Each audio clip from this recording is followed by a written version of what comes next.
கர்த்தருடைய பரிசுத்த நாமத்துக்கு மகிமையுண்டாவதாக. ஆண்டவரும் இரட்சகருமாகிய இயேசு கிறிஸ்துவின் நாமத்தினாலே என் அன்பின் வாழ்த்துக்களை தெரிவித்துக் கொள்கின்றேன். இன்றைய வேத வாக்கு 1 நாளாகமம் 17ஆம் அதிகாரம் 27ஆம் வசனம். உமது அடியாளின் வீடு என்றைக்கும் உமக்கு முன்பாக இருக்கும்படிக்கு அதை ஆசீர்வதித்தருளினீர்.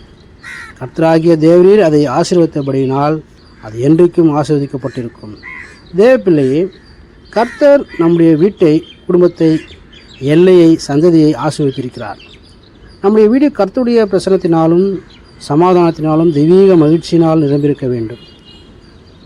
அவருடைய விருப்பமும் சித்தமுமாயிருக்கிறது. அதற்கு நம்முடைய வீடு கண்மலையாகி கிறிஸ்துவின் மேல் அஸ்திபாரம் போடப்பட்டிருக்க வேண்டும். வேதம் சொல்கிறது, கர்த்தர் வீட்டை கட்டாராகில் அதை கட்டுறவுடைய பிரயாசம் விருதா என்று 127ஆம் சங்கீதம் முதல் வசனத்திலே வாசித்தோம். தேவன் தமது பிள்ளைகளின் வீட்டை அன்பினால், ஐக்கியத்தினால், ஜெபத்தினால், தேவ வசனத்தினால் கட்டி எழுப்புகிறார். அந்த வீட்டில் வாழ்பவர்கள் தெய்வீக அன்பினாலும் பயபக்தியினாலும் நிரம்பியிருக்கும் போது கர்த்தருடைய ஆவியானவர் அந்த குடும்பத்தை மிக அழகான, நேர்த்தியான, மிக அருமையான ஒரு குடும்பமாக கட்டி எழுப்புகிறார். கர்த்தரோடு இசைந்து கணவன், மனைவி மற்றும் பிள்ளைகளாய் தெய்வீக அன்பிலே நிறைந்து வாழ்கிற ஒரு வீடுதான் குடும்பம்.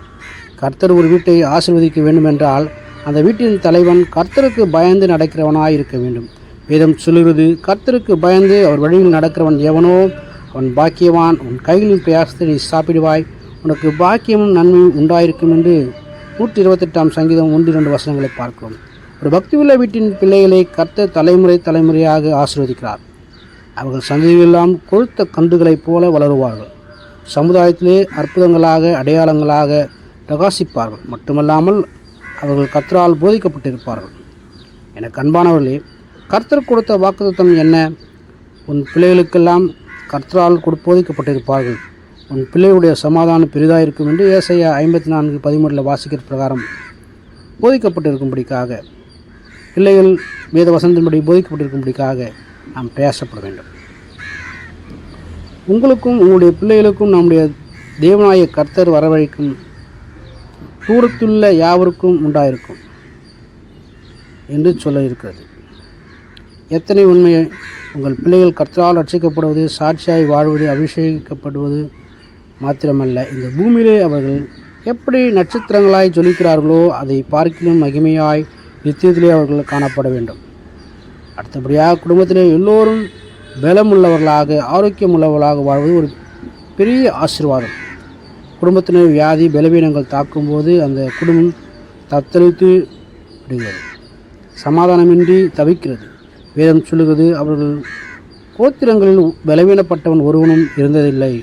சங்கீதம் 105:37 பார்க்கும். ஆம், நம்முடைய ஆண்டவர் பட்சபாதமுள்ளவர் அல்ல. இன்றைக்கு உங்கள் பலவீனங்களை, பலனற்றவர்களை பலனுண்டாகும்படிக்கு செய்கிறார். திடமுள்ளவர்களாக மாற்றுகிறார்,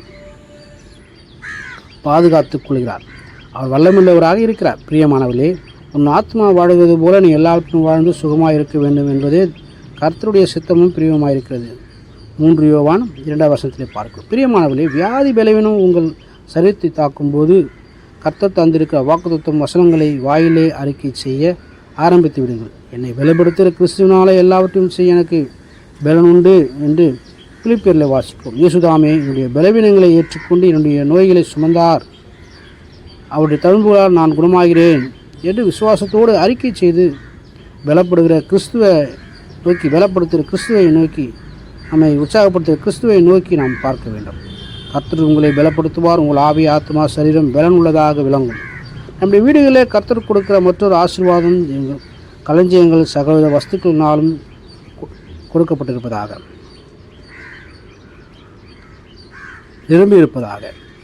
நம்முடைய களஞ்சியங்கள் நிரம்பியிருக்கும்படிக்காக, சகலவிதமான ஆசீர்வாதங்களால் நிரம்பியிருக்கும்படிக்காக நாம் வாஞ்சிக்க வேண்டும். நம்முடைய வாஞ்சையாகவும் பரலோக மேன்மையினாலும் சம்பூரத்தினாலும் எப்போது நிரம்பியே இருக்க வேண்டும் என்பது தேவனுடைய விருப்பமும் கூட இருக்கிறது. நீங்கள் ரட்சிப்பின் பாத்திரத்தை எடுத்துக்கொண்டு கர்த்தருடைய நாமத்தை மகிமைப்படுத்தும் போது அவர் உங்களுடைய பாத்திரத்தை நிரப்பி வழியும்படி செய்கிறார். அதை ஆசீர்வதிப்பார். என் பாத்திரம் நிரம்பி வழிகிறது என்று தாவீது அனுபவம் உங்களுடைய அனுபவமாக மாறிவிடும்போது கர்த்தர் உங்களுக்கு கொடுக்க போகும் ஆசீர்வாதத்தை ஒருபோதும் அவர் அளந்து கொடுப்பவர் அல்ல, அள்ளி கொடுப்பவர். அமுக்கி குலுங்கி சரிந்து விடும்படியாக நன்றாய் அளந்து போடுகிறவர். அவருடைய பிள்ளைகளாகி உங்களை கர்த்தர் ஆசீர்வதிக்காமல் வேறு யாரை ஆசீர்வதிக்கப் போகிறார்? நீங்கள் அவருடைய சொந்த பிள்ளைகளாக அல்லவா இருக்கிறீர்கள். அவருடைய சுதந்திரமாக அல்லவா நீங்கள் இருக்கிறீர்கள். அவருடைய சொத்தாக அல்லவா இருக்கிறீர்கள். அப்படியானால் அவருடைய ஒவ்வொரு வாக்குத்தத்தத்திலும் நீங்கள் உரிமையாளர்களாக இருக்கிறீர்கள். ஆகவே கவலைப்படாதீர்கள். உங்கள் களஞ்சியங்கள் எப்போதும் நிரம்பி வழியும்படிக்கு கர்த்தருக்காக ஊழியத்திற்காக உதாரத்துவமாய் கொடுத்து பாருங்கள். கர்த்தர் வானத்தின் பலகணிகளிலிருந்து இடங்கொள்ளாமல் போக மட்டும் ஆசீர்வாதங்களை வசிக்காமல் இருப்பாரா? நிச்சயமாகவே ஆசீர்வாதங்களை தருவார். மல்கியா 3:10 வாசிக்கிற பிரகாரமாகவே கர்த்தர் உங்களை ஆசீர்வதிப்பார். கர்த்தர் சொன்னார், அதை செய்வார். கர்த்தர் சொல்லுகிறார், நான் உன்னை ஆசீர்வதிப்பேன், நீ ஆசீர்வாதமாக இருப்பாய் என்று ஆதியாகமம் 12:2 வாசிக்கிறோம். கர்த்தருக்குள் மகிழ்ச்சியாக இருங்கள். கர்த்தர் நிச்சயமாக உங்களை ஆசீர்வதிப்பார். உங்களை ஆசீர்வதிப்பதே அவருக்கு பிரியமும் இன்பமாக இருக்கிறது. ஆகினாலே அவருடைய ஆசீர்வாதத்தை எதிர்பார்த்து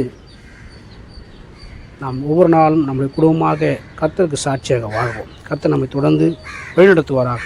ஆமென். God bless you.